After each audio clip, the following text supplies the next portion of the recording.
So we all know that the market is super tight. There's low inventory.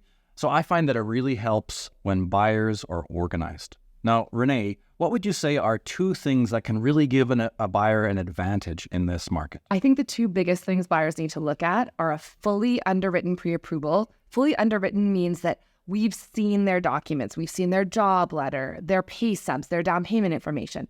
And they need a rate hold in place so that when they're shopping, they know exactly what their mortgage rate is going to be, what their monthly payment is going to be. And then they also have an expiry date. So they kind of have 120 days where they know what's going on. I find that when it comes to rate holds, not a lot of people really understand what a rate hold is all about. So can you explain that a little bit more? When it comes to these rate holds, you're really looking at holding money for a certain period of time, and it's a specific product. So you're holding a 5-year rate with 5% down, say, or a 3-year rate with 20% down, and you're holding it for 120 days. Now, correct me if I'm wrong. When it comes to the expiry date, the buyer actually has to have keys in hand by that date. It's not just a time that they need to sign the deal before that date. Is that right? You're totally correct. It's keys in hand. That's a big misconception right now. And lenders are really not granting a lot of exceptions there. So you really want to make sure you understand that expiry date, and you want to make sure you've communicated it to your realtor, right? So that's a big thing too, is that sometimes the mortgage broker knows, the client knows, but the realtor doesn't know. So we want to make sure we're all on the same page. Another challenge I've run into is perhaps someone has a rate hold,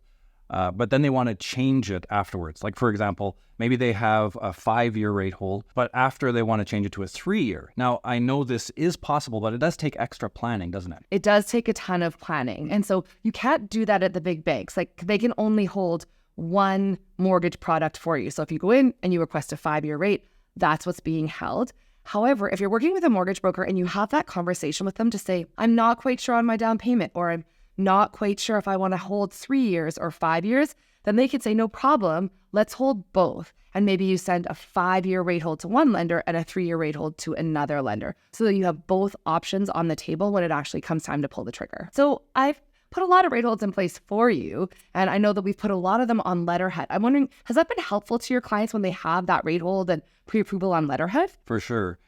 That pre-approval letter is such a valuable strategy.